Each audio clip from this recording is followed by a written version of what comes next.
Pemirsa, kantor polisi sektor Kayangan, Lombok Utara dibakar massa. Sebanyak 180 personil polisi disiagakan untuk mengantisipasi aksi susulan anarkis massa.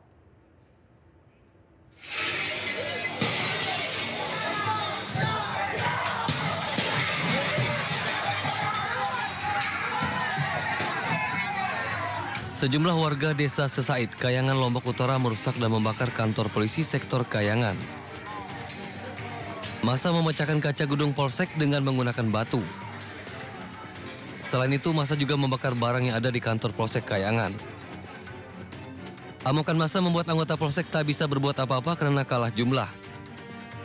Dugaan sementara aksi pembakaran yang dilakukan warga karena tidak terima seorang remaja yang tewas gantung diri karena dituduh mencuri.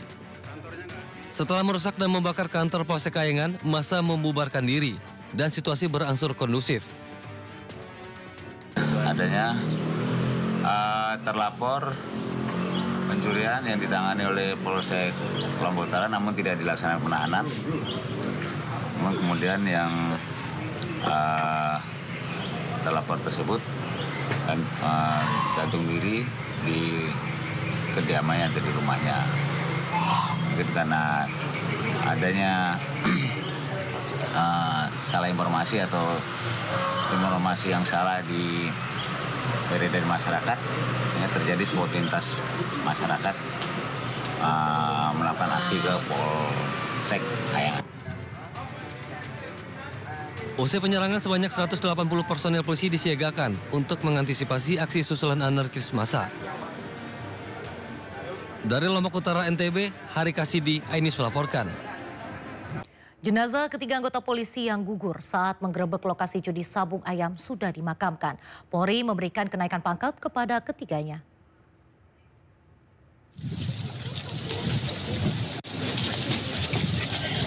Isak tangis keluarga mengiringi kedatangan jenazah Kapolsek Negarabatin AKP Anumerta Rusianto di rumah duka. Jenazah sampai di rumah duka pada Selasa sore dan langsung dimakamkan di TPU Sumber Harjo, Kecamatan Buai Madang Timur, Oku Timur. Pemakaman AKP Rusianto dilakukan secara kedinasan oleh Polres Oku Timur dan dipimpin langsung oleh Kapolres Oku Timur. Almarhum meninggal di usia 52 tahun. Almarhum meninggalkan seorang istri dan putri yang masih menempuh pendidikan di Jakarta.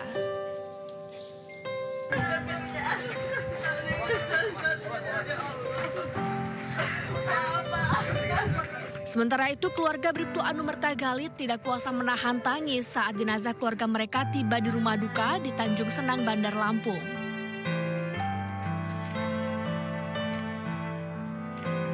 Usai serah terima jenazah dari keluarga ke kepolisian, jenazah Bribtu Anumerta Galit dimakamkan di tempat pemakaman umum Waikandis Tanjung Senang, Bandar Lampung secara kedinasan.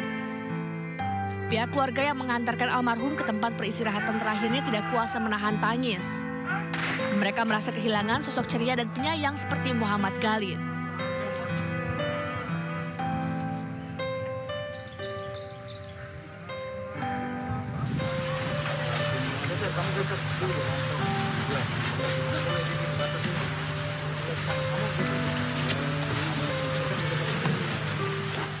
Sementara itu, jenazah Aibda Anumerta Petrus Aprianto juga telah selesai dimakamkan pada Selasa malam. Upacara pemakaman jenazah almarhum Aibda Anumerta Petrus Aprianto. Pemakaman dengan upacara kedinasan di tempat pemakaman umum yang tak jauh dari rumah korban di Kabupaten Oku Timur, Sumatera Selatan. Almarhum meninggalkan seorang istri dan anak yang masih berusia 3 bulan. Tim Liputan iNews melaporkan. Sementara satu oknum TNI pelaku penembakan 3 polisi saat gerebek sabung ayam di Waikanan, Lampung ditangkap. Namun petugas masih belum mengungkap siapa saja yang terlibat dalam penembakan tersebut.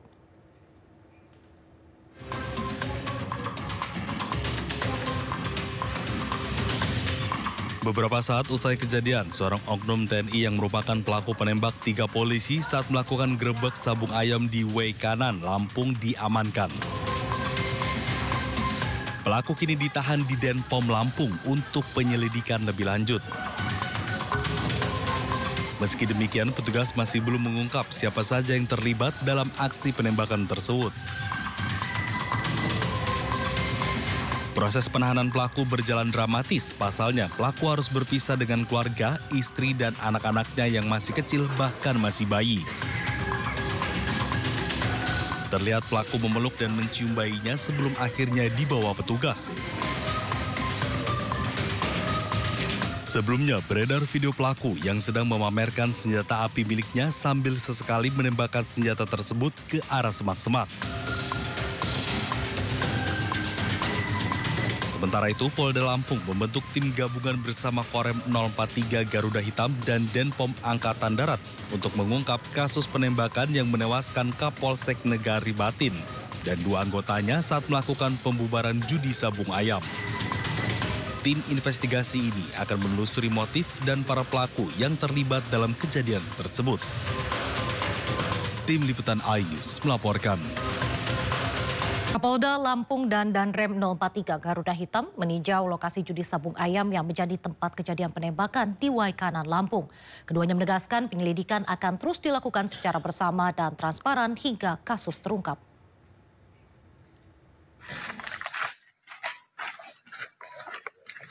Polda Lampung, Irjen Helmi Santika dan Danrem 043 Garuda Hitam, Brigjen Rika Hidayatullah meninjau tempat kejadian perkara penembakan 3 personel Polri di Kampung Karangmani, Kecamatan Negara Batin, Waikanan, Lampung. Saat ini pihaknya tengah fokus mengumpulkan barang bukti di TKP penembakan, baik yang berkaitan dengan judi sabung ayam maupun yang berkaitan dengan korban. Setidaknya 12 selongsong peluru ditemukan di sekitar TKP penembakan. Antara kami dengan Korem dan Denpom saling melengkapi informasi dan lain sebagainya. Kegiatan ini kami lakukan secara bersama-sama atau joint investigasi untuk bisa membuat terang peristiwanya, kemudian nanti mengarah kepada siapa pelakunya. Senjata yang digunakan apa aja? Kita belum bisa memastikan, karena harus dilakukan uji balistik terhadap proyektil yang sudah bisa kita keluarkan dari jenazah. Telah bertekad untuk membuka ini seterang benderang. Kemudian yang pertama tentunya kita semua berbelasungkawa kehilangan anggota Polri yang terbaik. Kami semua dari TNI yang ada di Provinsi Lampung maupun di Kodam 2 Sriwijaya turut kehilangan sahabat-sahabat kami. Jadi kami pastikan hasil investigasi pertama nanti akan sangat transparan.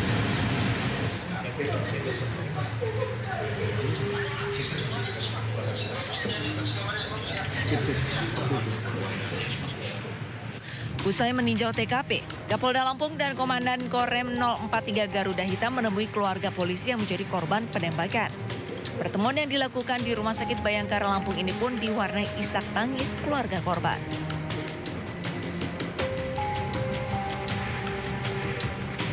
Dalam pertemuan ini, Kapolda Lampung dan Danrem 043 Garuda Hitam menegaskan penyelidikan akan terus dilakukan hingga kasus terungkap. Proses investigasi juga akan dilakukan secara bersama dan transparan.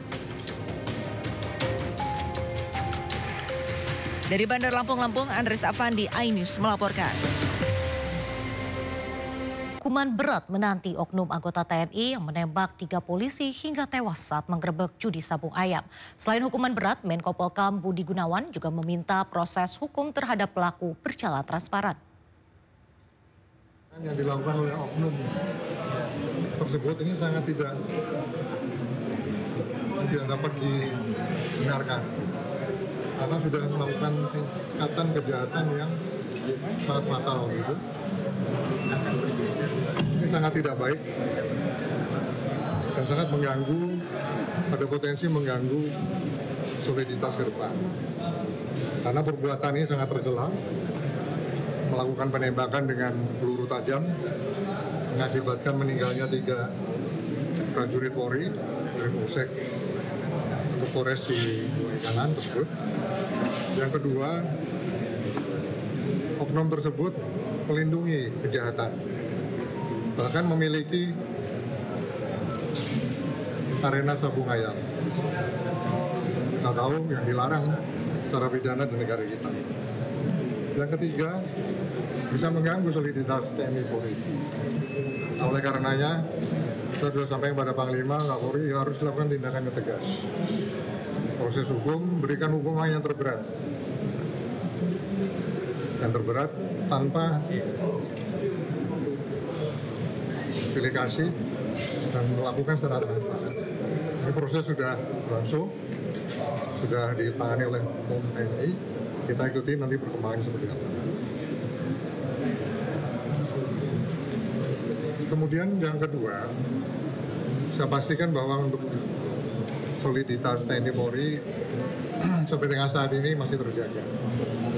Kita akan terus lakukan langkah-langkah penguatan untuk dalam hal sinergi maupun juga kolaborasi soliditas TNI Polri, antara lain dengan kegiatan buka bersama kemarin, dan ini akan ditularkan terus kepada seluruh daerah.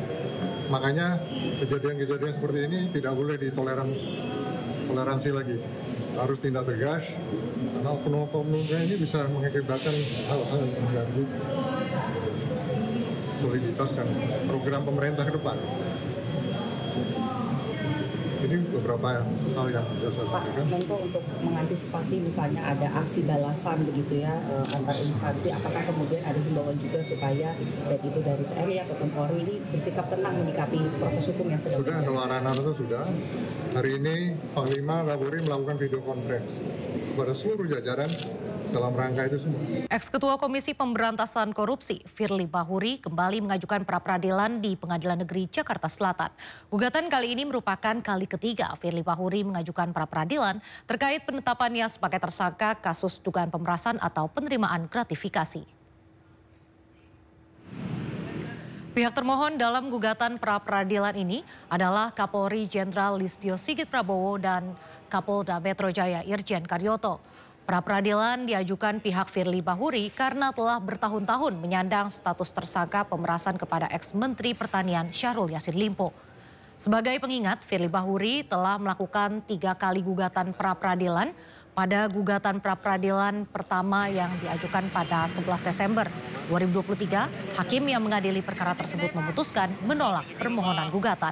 Kemudian Firly Bahuri kembali mengajukan gugatan pra-peradilan kedua pada 22 Januari 2024, namun pada 30 Januari 2024 gugatan pra-peradilan tersebut dicabut.